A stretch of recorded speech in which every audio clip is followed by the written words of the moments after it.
Okay, ready? Come. Kayena vacha chittena pamadena maya katang vachayang kamame bante buri panya tathagata Kayena vacha chittena pamadena maya katang vachayang kamame dhamma Sanditika akalika Kayena vacha chittena pamadena maya katang Achayang kamame sangha Supatipana anuttara sadhu. Namo tassa bhagavato arahato samma sambuddhassa.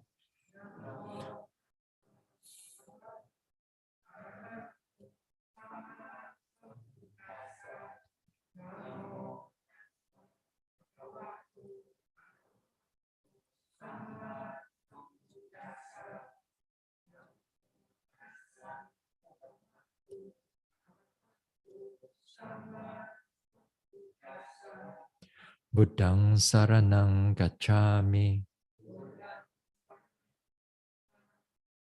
Dhammang saranang gacchami. Sanghang saranang gacchami.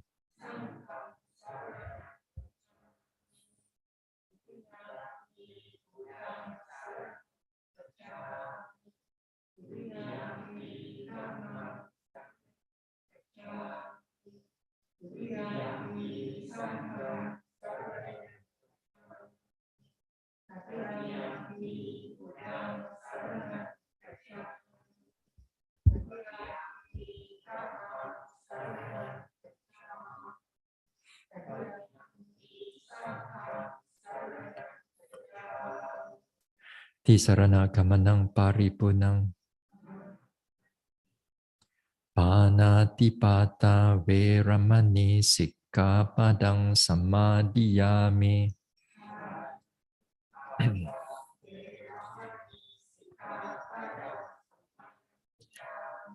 Adina dana veramani sikkhapadang samadhiyami.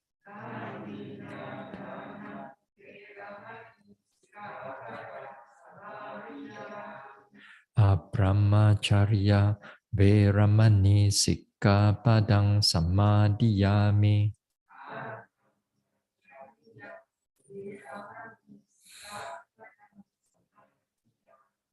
Musavada veramani sikkhapadang samadhiyami.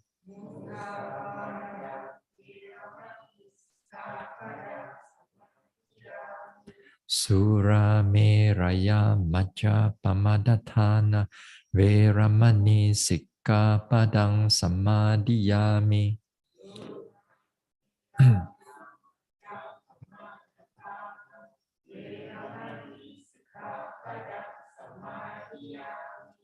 Vikala bhojana veramani sikkhapadang samadhiyami.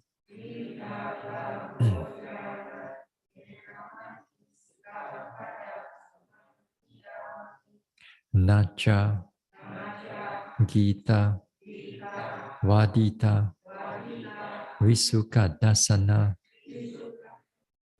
Malaganda Vilepana Dharana Mandana Vibhusanatana Veramani sikkhapadang samadhiyami.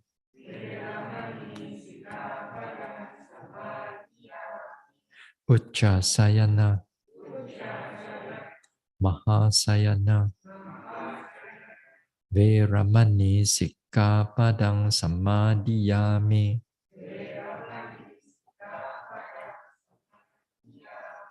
Idang me silang Maggapala Jnanasa Pachayo Hotu Appamadena Sampadeta Sa Sa.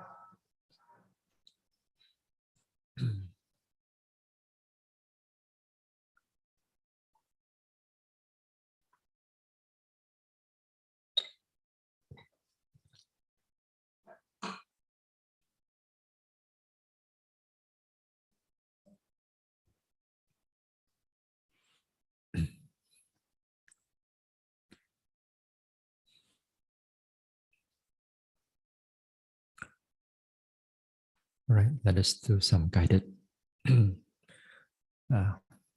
Maranasati before we start.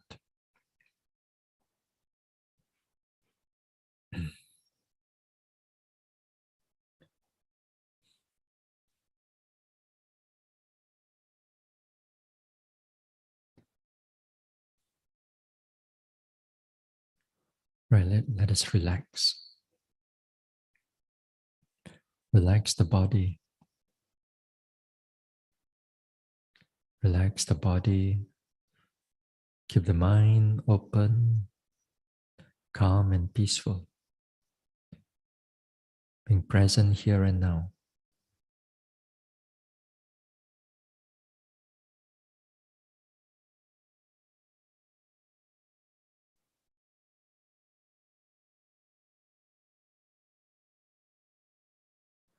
Relax from top of the head, forehead, face, neck and shoulders. Relax the arms.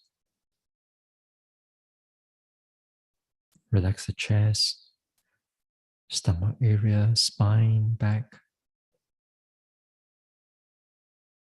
Relax the buttocks, relax the hips, relax the thighs, knees, calves, ankles, soles, toes. Relax the body, but keep the mind open and alert and peaceful.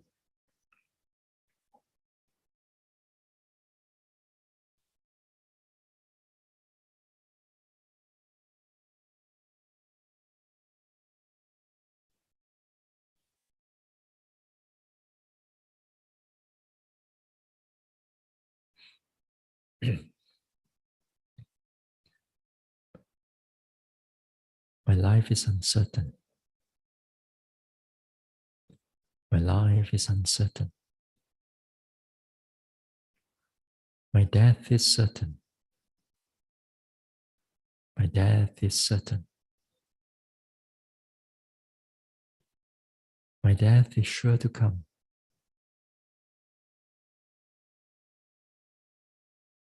I do not know when. I do not know how or where, but it will surely come.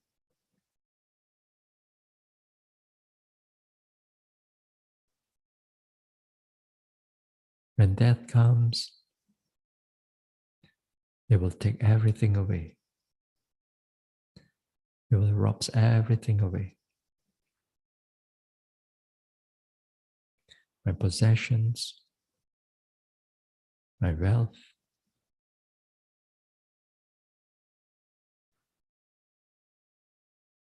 my name and fame and gains,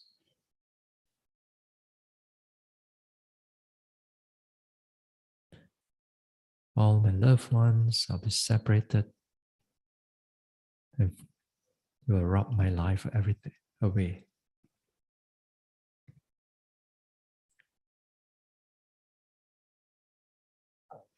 So today I must make the utmost effort. Today I must make the utmost effort to strive to develop the mind.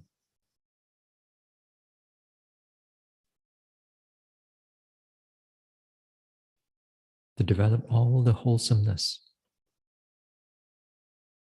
abandon all the unwholesomeness,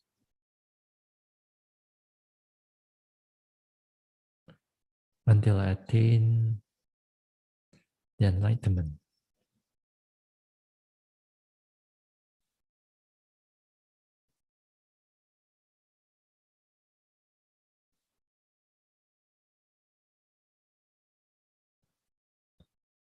My life is uncertain. My life is uncertain.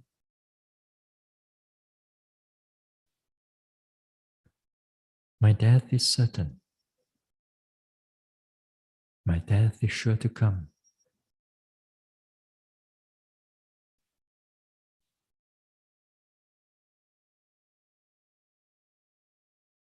I do not know when, where, or how it will come.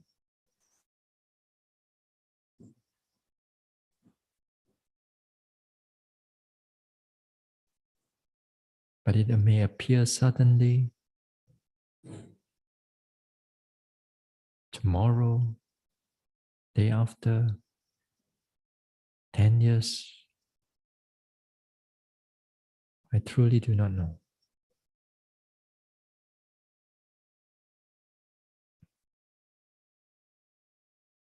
When it comes, it will take everything away.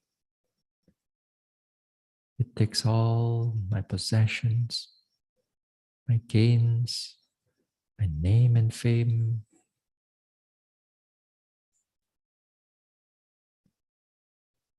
I'll be separated from all my loved ones,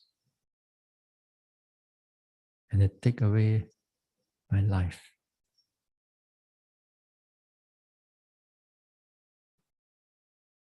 So let me make the utmost effort before death arrives, before death appears on our doorstep.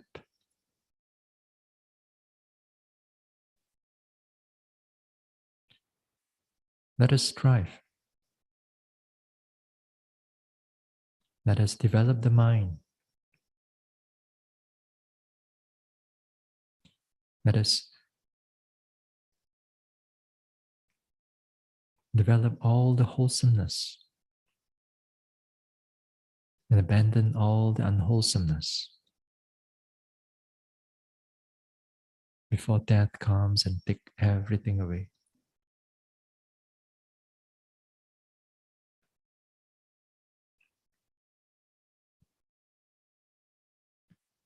All of us here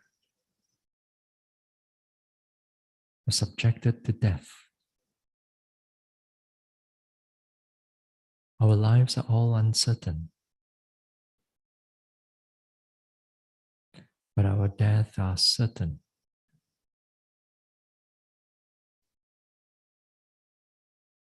They will come like a thief in the night. When death comes, it robs everything away.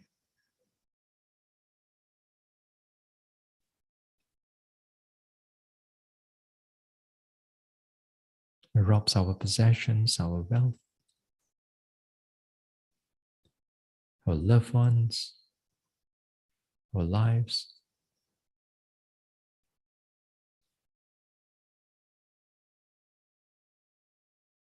So before death comes, let us arouse the sense of urgency. Let us have the utmost effort to develop the mind, to strive until we attain the enlightenment. Then only we escape from the clutches of death.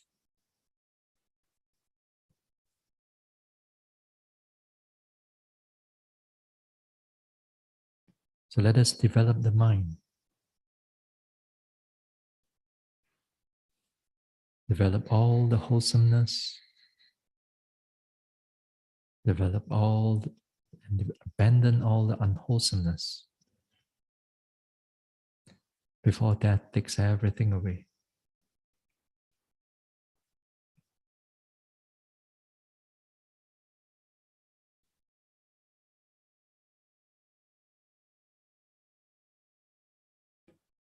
All our loved ones, near or far, those people whom we do not know,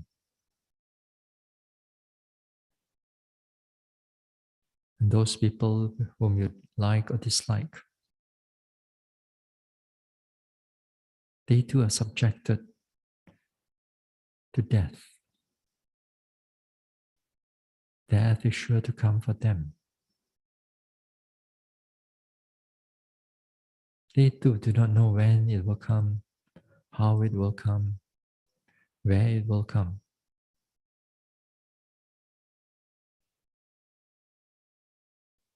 And when they come, but when death comes, it will take everything away from them.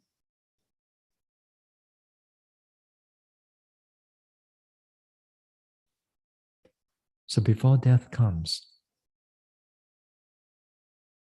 let us all make the utmost effort to develop the mind, to strive until we're able to realize Nibbana and escape the clutches of this birth and rebirth.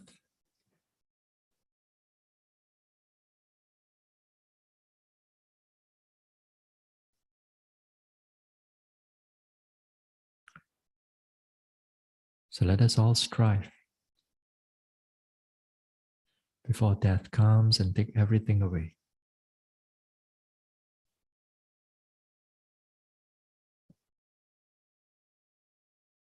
My life is uncertain.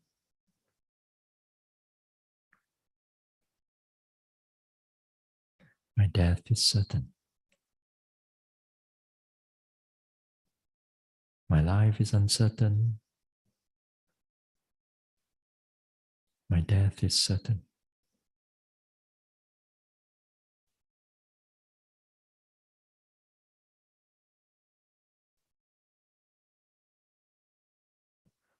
We slowly let go of the contemplation, reflection, bring the mind back to the body, feel the body, feel the rise and fall.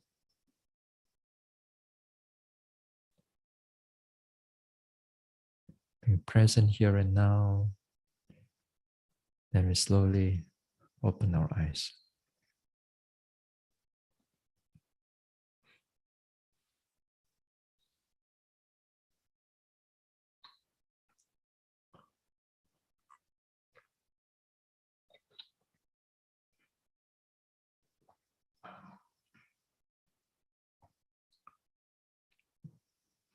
Right.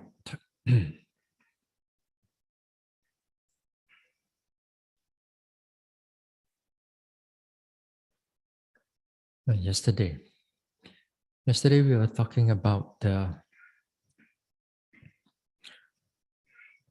aversion towards the pain, and we have to note the aversion. We have to note all the thoughts that are coming in to trick us to move and so on. So we have to be mindful. We have to know our intention, why we want to move.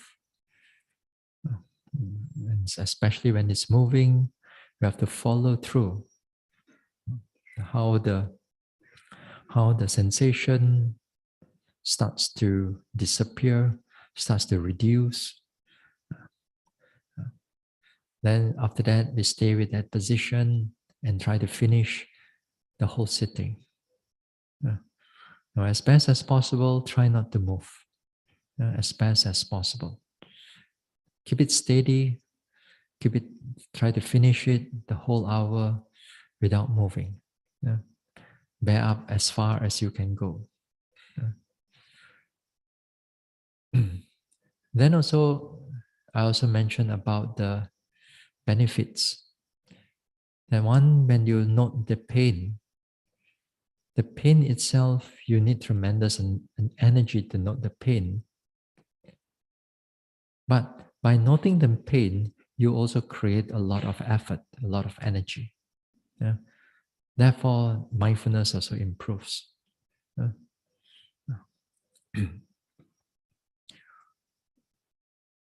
And of course, also noting the pain, one also become very resilient, much more resilient in our everyday life.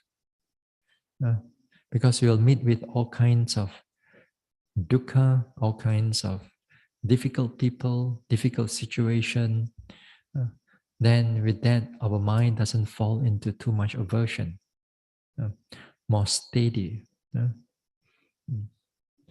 Sometimes there are fear. Sometimes the places you go, you're not feeling comfortable. Fear arises. But then because of our training, again and again, the mind becomes much more steady. Perhaps less fear, not to say zero fear, but comparatively to before, uh,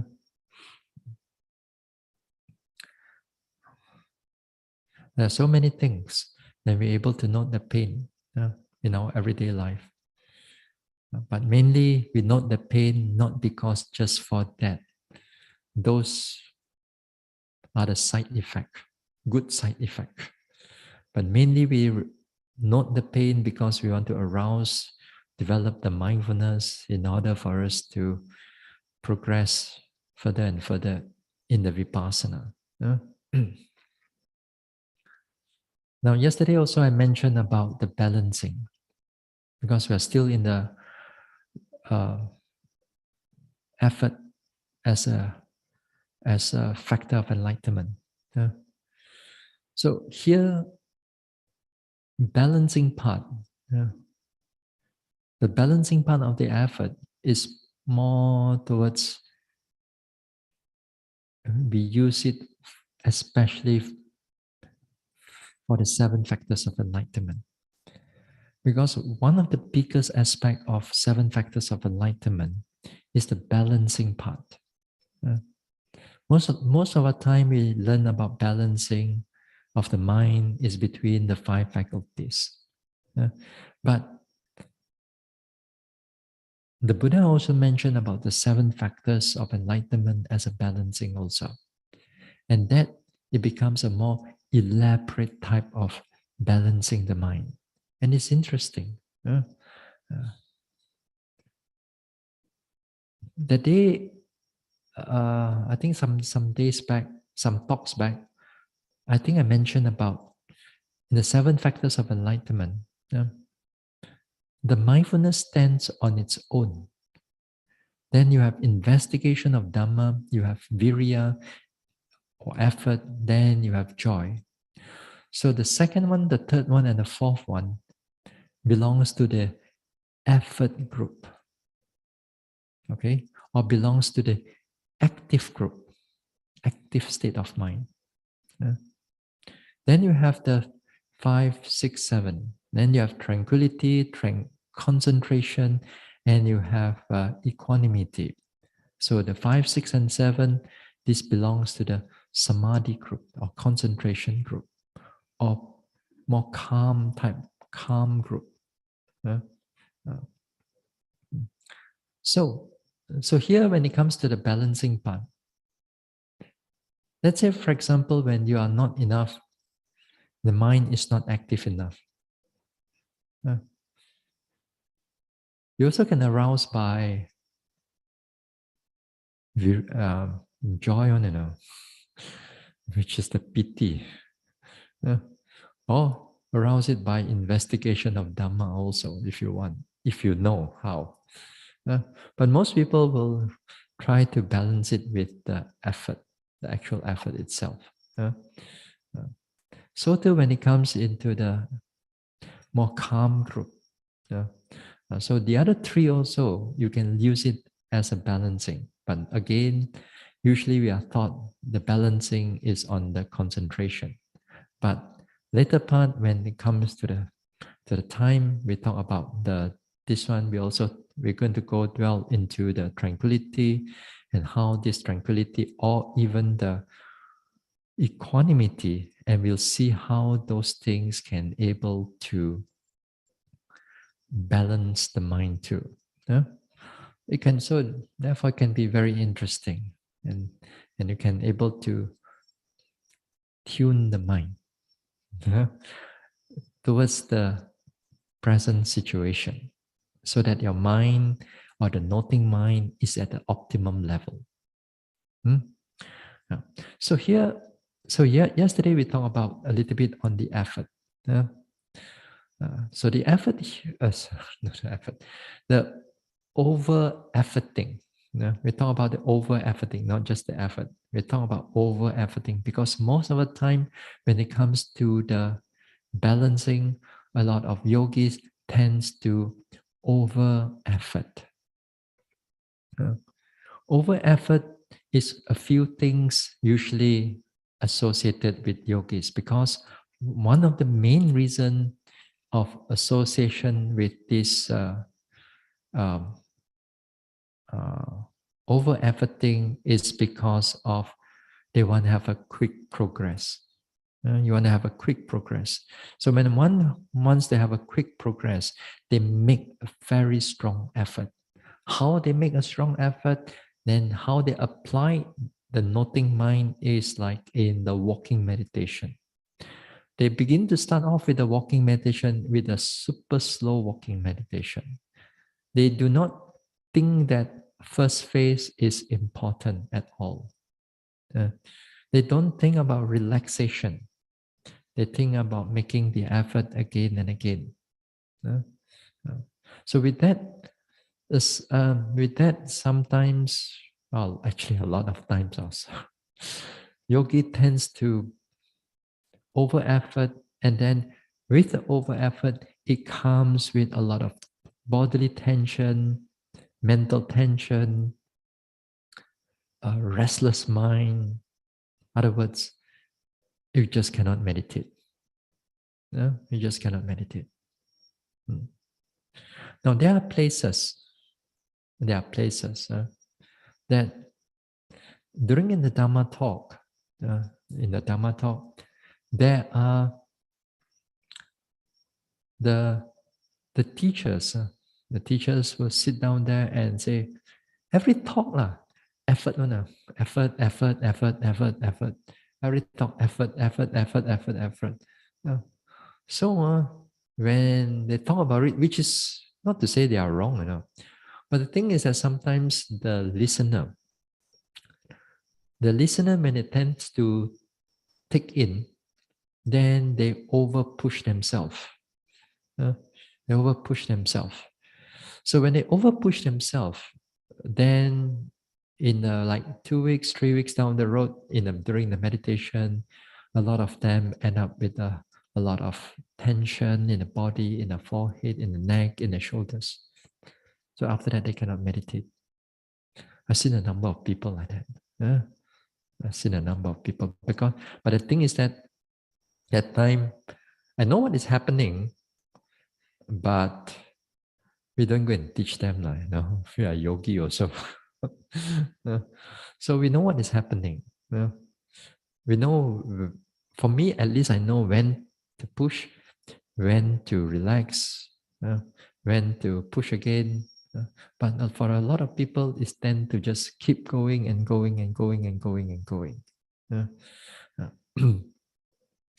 So when they have that type of attitude, when they have that type of thinking about fast progress, because if you do the walking meditation very slowly, then you think that you're going to have a lot of progress.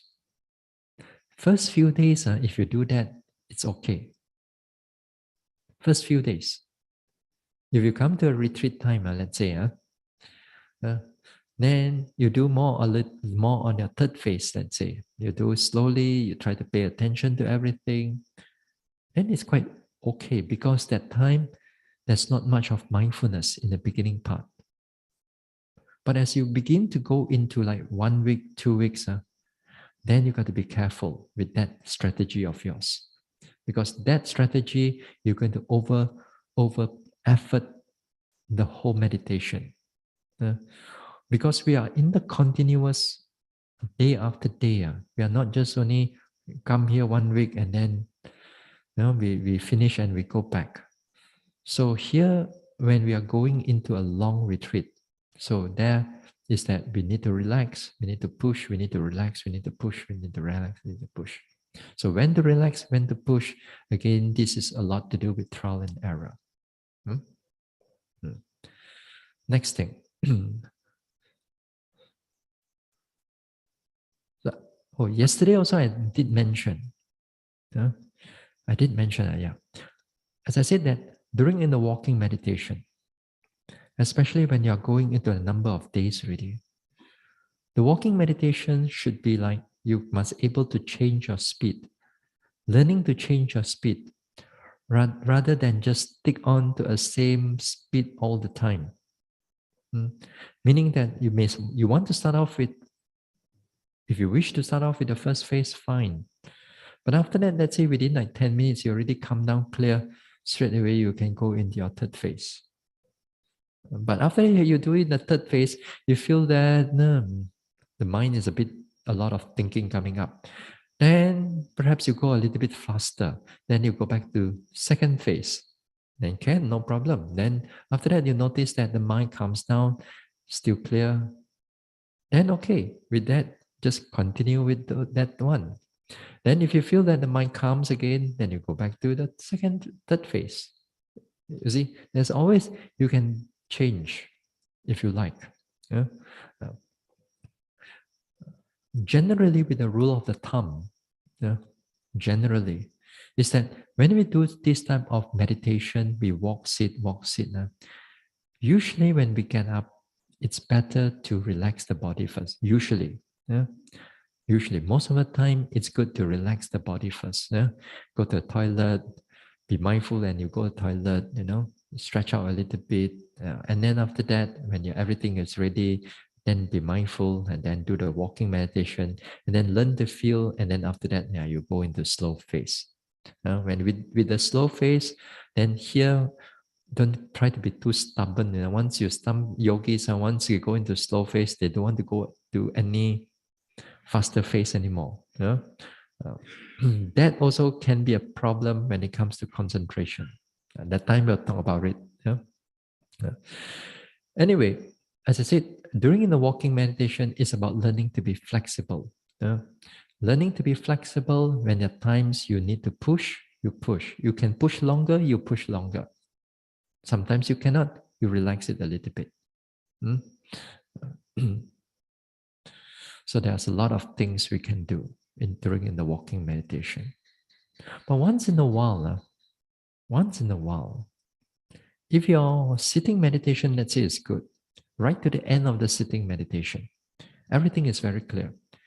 You want to continue from the sitting to the walking. You want to continue. Also, by all means, once in a while, if you want to do that, it's fine. Then that means you begin to get up slowly. You begin to start walking or lifting, pushing, dropping slowly. If you want to do that, perfectly, it's all right. No problem. Once a while, but don't do it too often. Because the lifting, pushing, dropping, a lot of energy is being produced. And sometimes it can overdo the whole thing, overcook the meditation, overcook the walking. So this is one of the thing. Yesterday also I did mention that there's something. It's about being because you do so many walking meditation. Per day you do about 4 to 5 walking meditation. And times by how many retreats have you have done. So more or less, you must learn how to feel when to go into the third phase, when you should do the first phase. It's not like in the first time if you come for a retreat, do 20 minutes, 20 minutes, 20 minutes. Okay, fine, that one, because you must learn the skill how to do that. But after a while, for some time, then more or less you must learn to feel. Feel whether your mind is ready for the slower phase. If it's not, then go a little bit faster. Then you feel that things can be quite slow, then go slower. Then after that, as you walk, you notice your steps and so on. Then after that, once in a while, you learn to feel your mind too. Whether your mind can still able to sustain on the walking or not. Cannot, back again to second phase or first phase. Yeah. So again here, the feel part, how to teach that one? You can teach until here only, as I said, that one finally it's all on your own already. Yeah? So every one of us may be very different, but it's all from your own understanding of your own mind or own practice. Therefore, you become a very, therefore, you can learn to change whenever the situation suits you. Uh, so, in other words, you become much more uh, clearer type of yogi. Not the one-track mind yogi. One-track mind yogi means once they go slow, they won't go faster. The gear cannot change. Like driving, only one gear only. After they slow down, they cannot change. No matter what the road is, no matter what the situation is. So learn to be flexible a little bit, especially in the walking. Now, the next part, as I said also, during in the sitting or walking, now some people tend to over focus. They tend to over focus on the meditation object. Over focusing over here means that when they take an object, they want to like drill your noting mind into it. And you want to really scrutinize into it. Sometimes some yogis think that that we inside the object is the whatever that is going is the truth, like you what you open up durian, open up, then you see the fruit inside, Uh, they think meditation also open up durian. You can open up, you see nothing one. What I'm trying to say is that if the object is already clear to you, if already clear to you, that means its characteristics is being able to show you clearly what is going on. You don't go and dig it out or drill it in some more. Then some yogis tend to they keep on pushing onto it. Like for example, they take a rising and falling. Rising and falling is already clear. I mean, it's going up, going down very clearly. As long as it's clear to you, that time actually your mind is in a state of balance already. Other words, you don't have to do anything. You just keep on watching it only. But some yogis, the problem with it is sometimes it's some yogis, they take this rising and falling or any other object, they tend to the moment it's clear, they tend to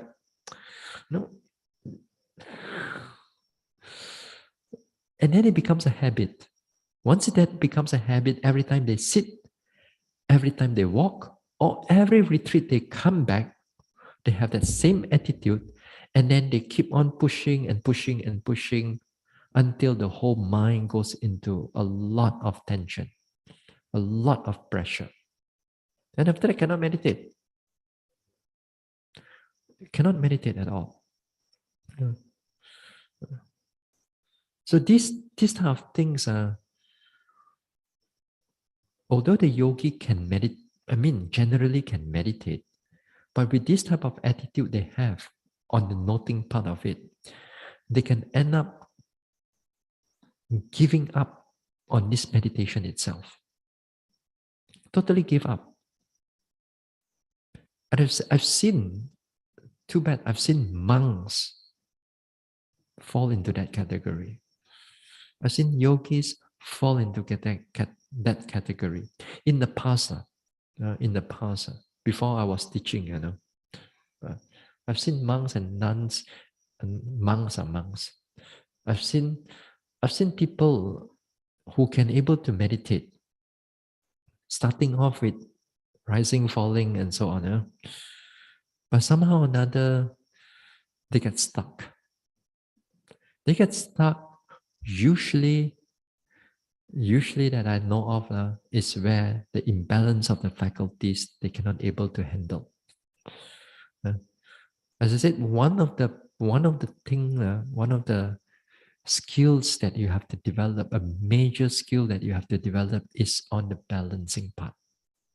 The first skill that you have to develop is learning how to walk, sit, and your daily activities. That is a skill. How to walk is a skill. How to lift, push, drop, not. Those are generally is a skill. This is one area. The second skill that you have to develop as a yogi is the area where you have to deal with hindrances.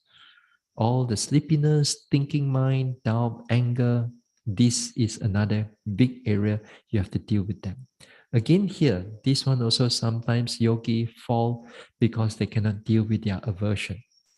They thought that pain is the problem, but pain is actually not the problem. It's you dislike the pain, your aversion to the pain again and again. Because of that aversion is not checked, they thought that the pain is the one that give them all the problem. So they cannot take the pain, gave up on the meditation.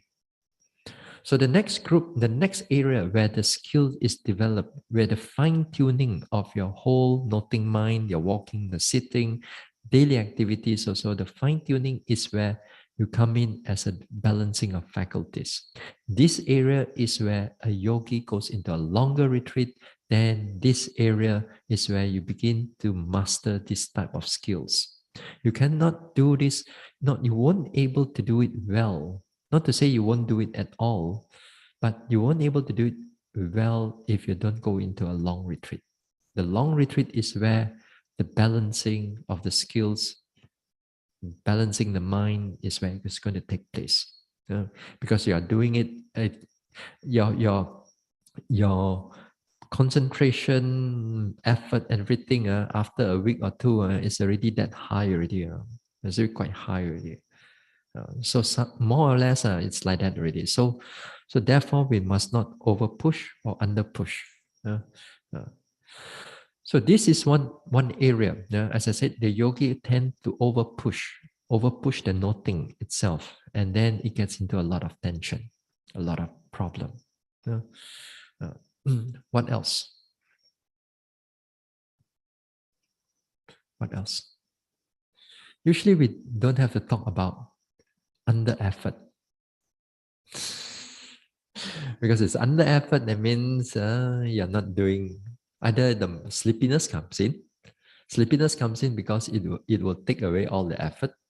Or then you're not mindful generally, lazy and so on. This is one area, this is one area. Being lazy, that laziness, sloth and torpor and so on, that is one area, under effort.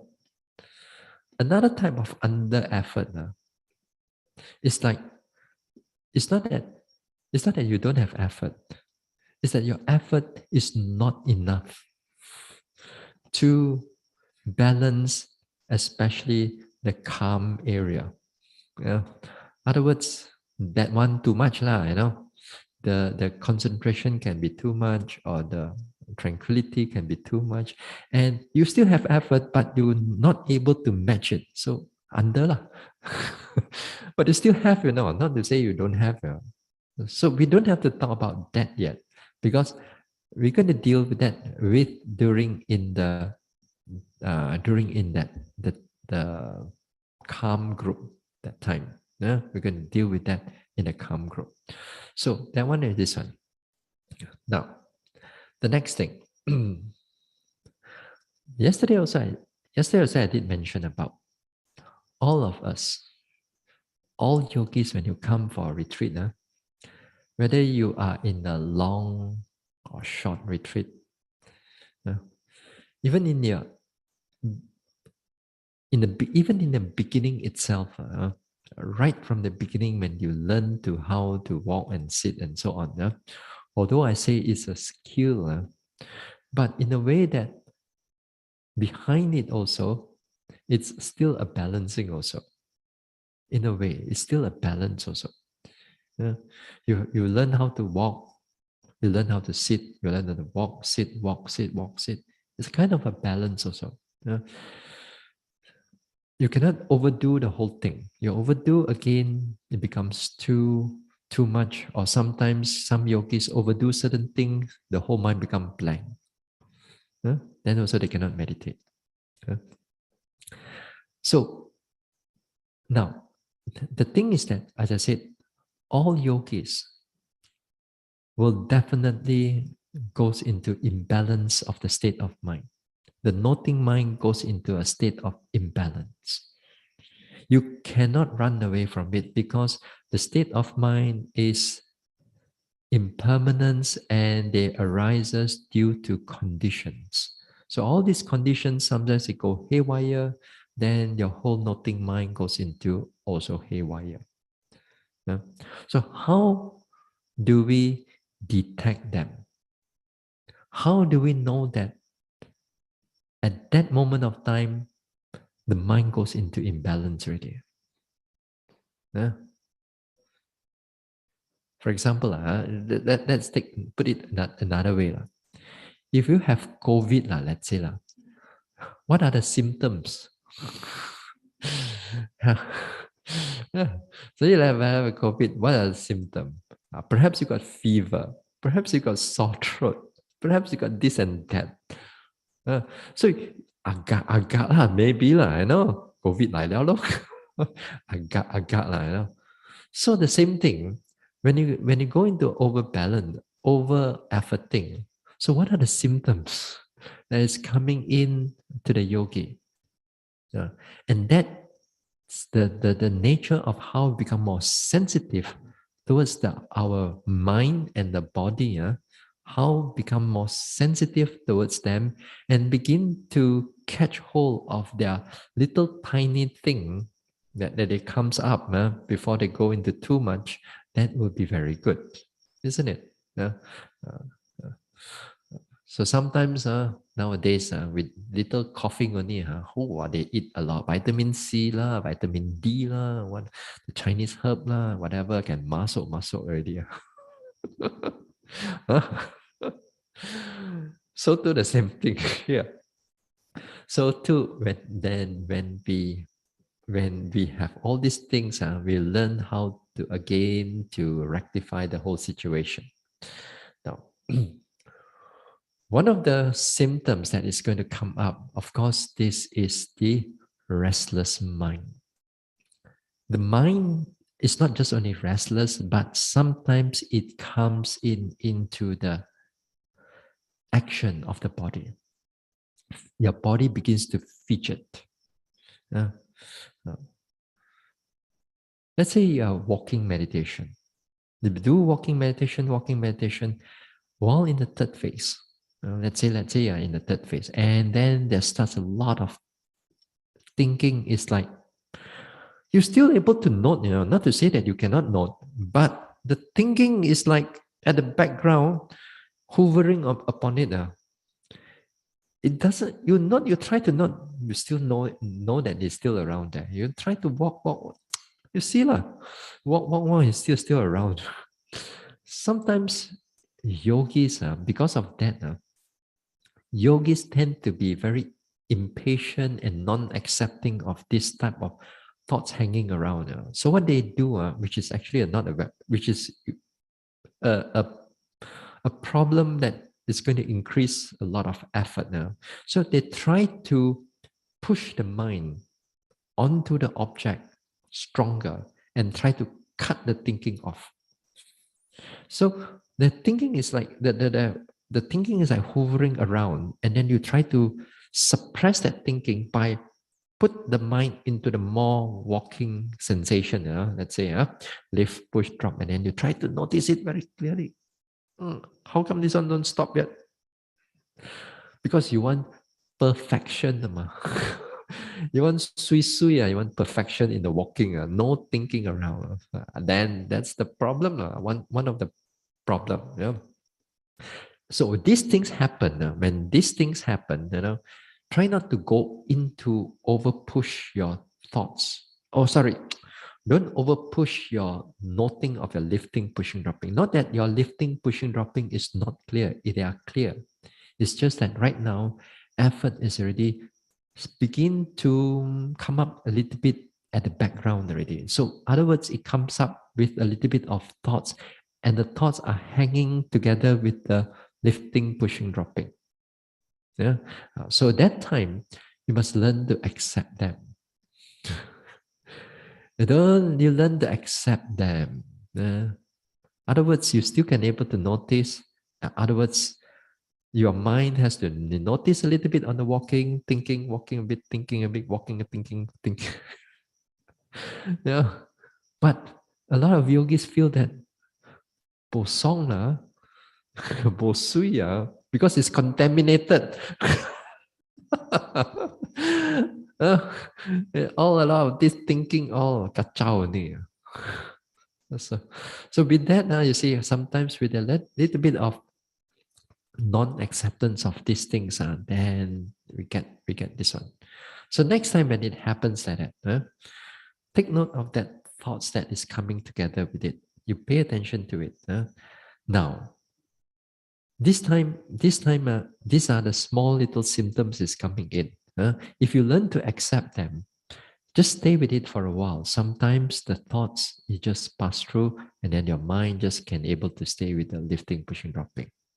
If you go in, you don't like it, then that don't like it, a lot of some aversion is really coming up at the background. That aversion is going to cause more thinking is going to come. Then after that, habis your walking meditation for that period of time. That means it's going to over efforting already. Um, when it happens also, when these things happen,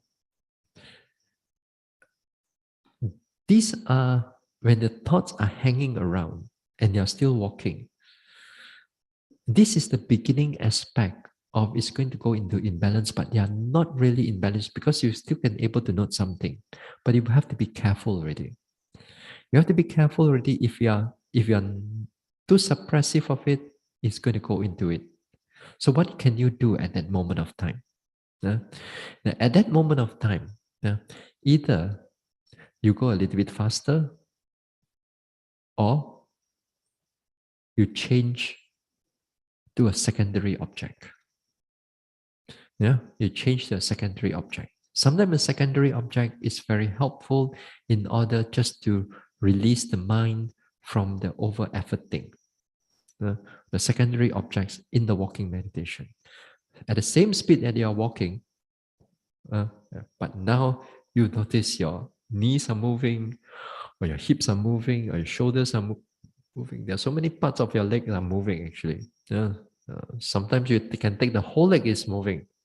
That's perfectly okay. Just enough for you to rebalance the mind again. Because once you rebalance, things have become clear again, then just continue.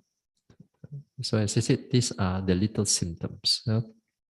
So too during the sitting also the same thing, the same principle. And you note your rising and falling or sensations, certain thing, but the mind at the behind it starts to make a lot of commentaries, a lot of thinking about what is going on, a lot of commentary. Just you have to be careful. That means the restless mind, if you don't be not careful of it, is going to go into a lot of thinking. When we deal with hindrances, it's a full-blown already. Full-blown, that means it's already so much restlessness already. But when we deal with balancing, it's before it goes into restless mind, but about to lah. About to, this area is about to. Before that, things are very nice, very clear, very sui, you can note everything very clearly. But this is a little part here that is going to go into a little bit of too much. All we need to do is be aware of this area, then it settle back into the balance part. So this part here, it's where the symptoms that we take note of it. So before it goes into all this restless nights, then here you notice that some thoughts are coming in together with the noting of your object during that time. So again, same thing, pay attention to it. Pay attention to them, learn to accept them for a while.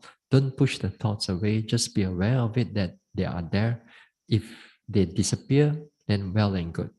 But if you cannot, then sometimes you want to change to a sitting and touching, also fine. Uh, Sometimes you just change a few objects here and there just to learn to calm down. Then back again to rising, falling again. Sometimes it works. Yeah. This is so one of the symptoms is the overthinking. Now the next symptom, this one is a little bit more tricky. Where the over energy, over effort, it comes in as a tension, bodily tension. The symptoms has already manifest in the body. Sometimes for some yogis, the tension can be in the head, forehead area. Some people can be in the neck, shoulders, back, spine. Some people, like in the walking, the time, they can be very tense up the whole body. Even they lie down, also become very tense. That means that one actually is too much already. It's really too much.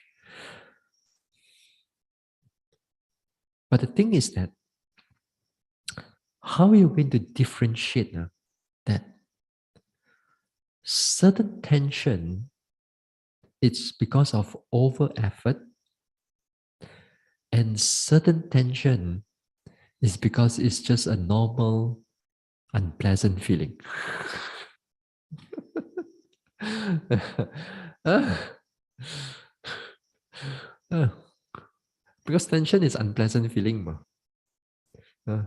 So how are you going to differentiate between these two? Right?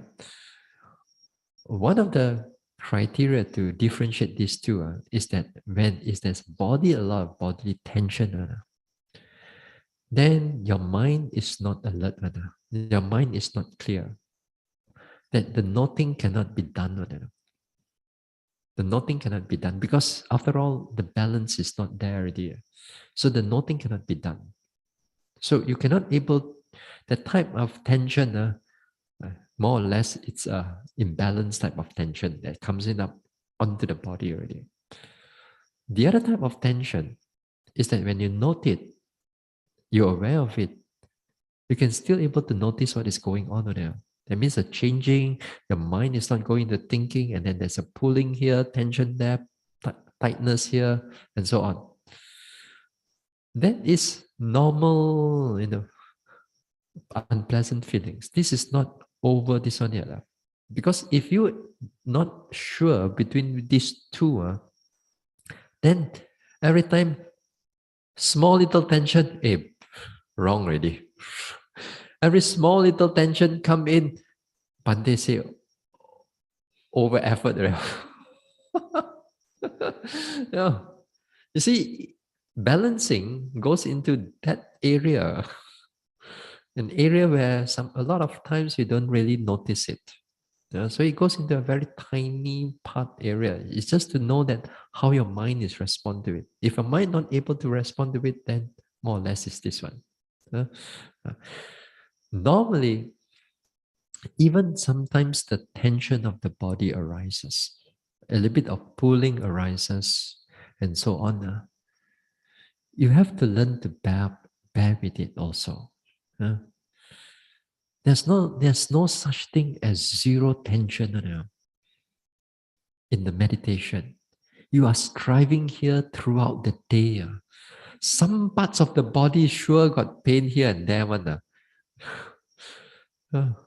Some parts become tired. Some parts of the body will become tense due to your striving part of it. And to some people, there are people I read in the internet and so on. Any tension means the meditation wrong.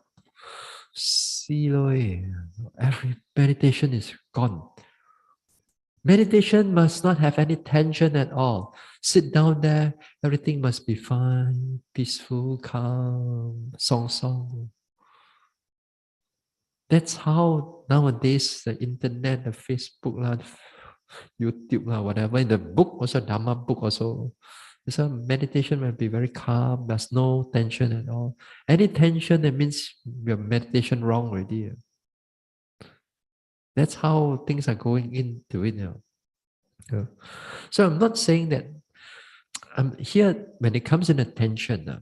I'm not saying that tension is a good or bad or whatever. They are just actually as another object. But certain times tension becomes too much. It can be indicative of the mind is over efforting. It can be indicative of the mind is over efforting. But doesn't mean that all tension is bad. But if you notice now, again here is again experience of a yogi. If you begin to understand that certain tension is because of your over efforting, and it creates a lot of tightness, pulling, and so on, and then you sit down, your mind cannot able to become clear, then you have to do something already. What can we do? Sometimes it takes 1 or 2 days just to calm down. One of it is that we have to release. When it comes up in the walking, let's say, we have to do just like one phase only. And the one phase right now, of course, a lot of times you may not have enough mindfulness and so on. So here again, the trick of doing one phase is to change object again and again. From the primary object to the secondary object, primary object, secondary object, within the one phase for the whole hour.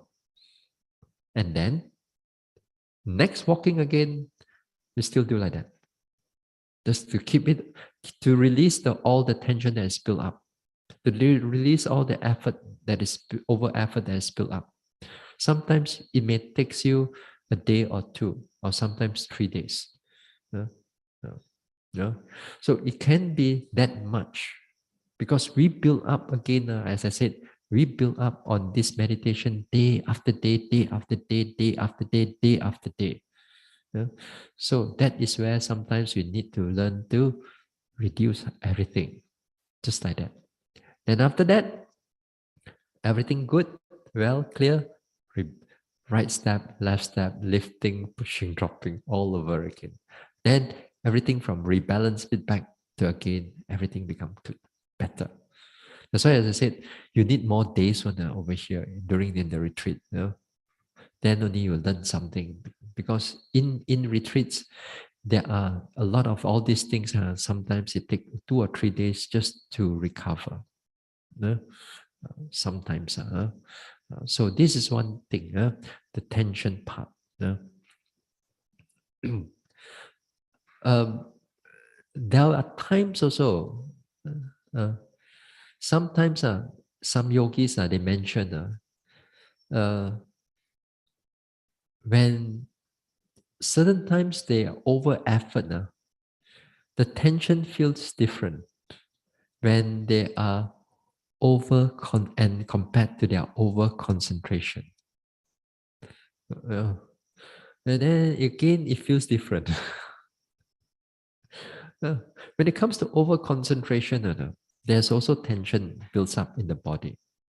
And it builds up in the body, but then that one, it looks a little bit different because of the nature of concentration. It tries to pull you into one single object. And then with that, it tries to hold on to it and it begins to grip it. As the mind begins to grip it.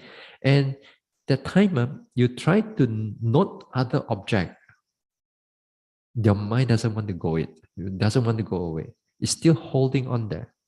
You try to push the mind away, still the one. That means that is another type of over concentration. So all these things are symptoms. There are symptoms that has happened in the yogic. Small little things that comes up in the yogi, and then it begins to tense up the yogi. Uh, so here we learn to reduce this one. We learn to reduce the effort a bit just by going into a more softer part.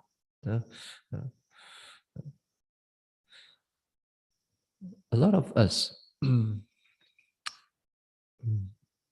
due to our nature of our work, sometimes during in the interview, many of the yogis that comes in, they have this headache, tension in the head, because they bring from their work on, they bring from their everyday life on.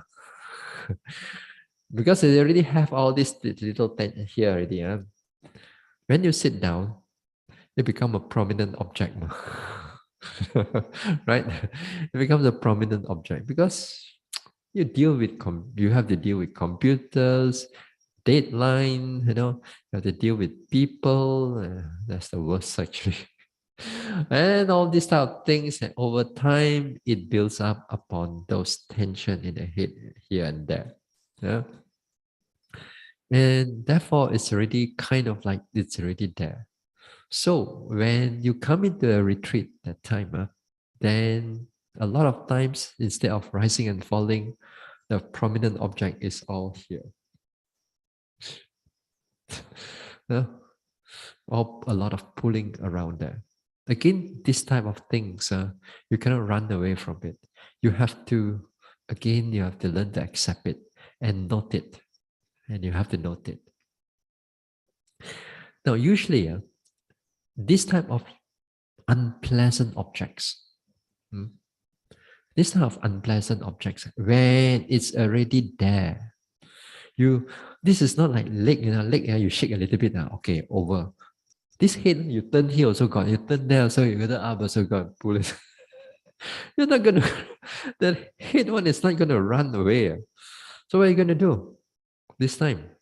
When the pain is, when it's already there, you still want to meditate, not that, it's just that it's already there. What are you going to do that time? So this type of tension, this type of pain, when they come right in front of you, you don't have to go and note very hard on them. Just note softly. Not far, you say, not far, but more like take it like overall, as if like you sit on the sofa like that. Okay, lah, come lah. You just watch. You just watch. Yeah. More of a very relaxing nature of noticing. At the same time, you watch how it twists and pull and tight and this one.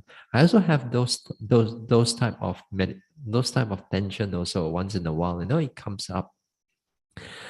Then this time because it's already there so strong, so you don't have to go and push it. All you need to do is just relax there, sit down, just relax and let it change. Let it get more, get less, get pull, get here and there. Don't need to go and drill into it. Don't need to go and push into it. Just sit there. Relax up. Then sometimes it reduces. Sometimes it's going to pull around the area, the forehead, pulling here and there, neck here and there. Just relax. Just watch. Watch how it moves. It's a building up of mindfulness also, and you're actually seeing the changes that's going on. And you don't have to do much of it because the object is so clear. Rising, falling, you cannot do that because rising and falling is always a very more subtle object. This type of pain, tension that you build up from your everyday life and you bring it over to a retreat, that one can be quite a strong one. So sit down there, relax, and just watch it. Watch it through. Watch it through. Don't over push on it because if the moment you over push on it, there's a lot of tension is going to build up, a lot of thinking is going to build up. Something like that. Now, in this Viriya,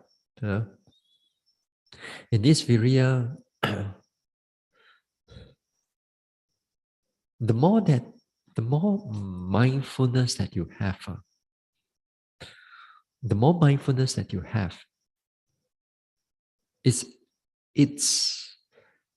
comes together with that, the seventh one, the equanimity. When that equanimity comes together with that mindfulness, then the whole mind stays in the balance. It stays in the balance. It's actually the equanimity is the one that keeps everything in balance. But the mindfulness is the one that knows when things become imbalance. Because it knows what is to happen in the present moment. Yeah. But both of them actually comes together. They comes together. So usually we don't have to worry too much about equanimity, because if the mindfulness comes, that equanimity will come. Yeah?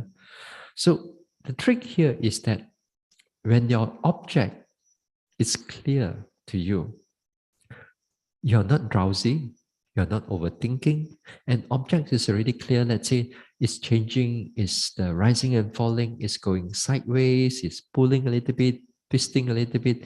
That means object is already clear to you. Object is already at its optimum level. So you don't go and disturb it anymore.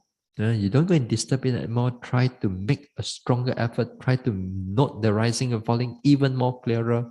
You're not supposed to do like that. When things are already clear to you. Then when you just be patient there, keep on noticing it again and again, continuously, it will show you more and more things. And then it will slowly reveal itself more and more things for you to see. Yeah. It's not like you try to drill into it and then you're going to see some more things. When you are not ready for it, it will not come on there. Inside there, nothing else already. It's on top of it that you see its characteristic. So once the characteristic is clear, just keep noticing what is going on. Sometimes noticing also, when the noting is an optimum level also, it's like more broad manner. It's broad manner. And then objects can tend to like running from one object to another object. Sometimes it stays for a few seconds of short while, then it runs to another object. Then short while it runs to another, short while it runs to another object. It runs here and there. But the thing is that your mind can able to notice everything that is going through. That means that one is also in the optimum level already. It's already clear. The mind is at optimum level. But sometimes with the yogis' attitude, again, they think that this is not good enough because this is like noticing from on top, Then they completely ignore them. Then they try to look at them. Again, here, they're going to push themselves, trying to look at one object and ignore everything else. Whereas the progress right now, that it's trying to show you so many things. It's trying to show you that. But our attitude, we want to take one thing only. We want to ignore the whole thing because these things is not good. If you take all those things, it's not good enough, it's not precise enough. We want that. So with that, you keep on pushing already. You keep on pushing. You keep on trying to more detail.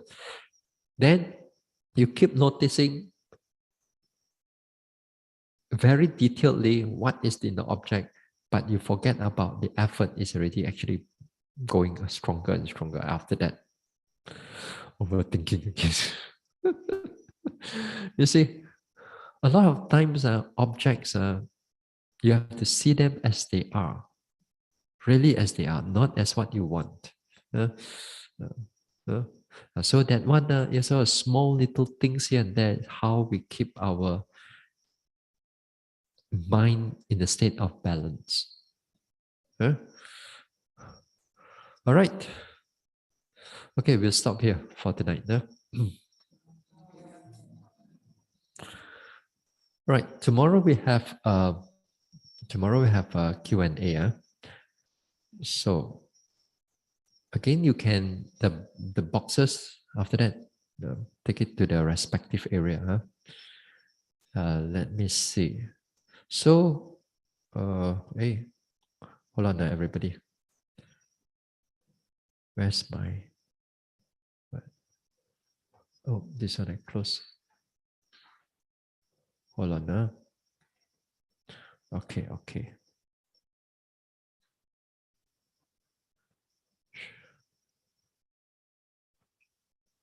Okay, for those who are in the Facebook or YouTube, you want to send your question, you send to Sister Hun Ling by 3 p.m. tomorrow.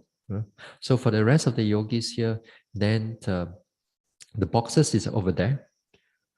The male put it downstairs somewhere near the staircase there, and the female also somewhere in the last table or near the staircase there. And then you put your questions, and I'll pick it up by 12 or maybe 5 or 6 in the afternoon for the yogis. And again, here for everybody, the question is should be connected to meditation, connected to the or doubt. Don't ask me all kinds of worldly questions. I'm not able, not able to answer all your things. So meditation on Dhamma should be good. Okay. Right, we share merits.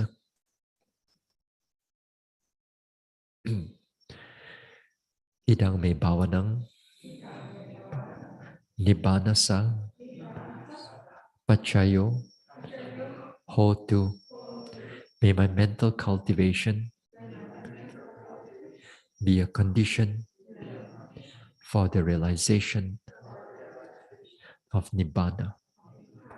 Imang no punya bagang sabba satanang dema. We share these merits with our departed ones, with all beings and all the devas.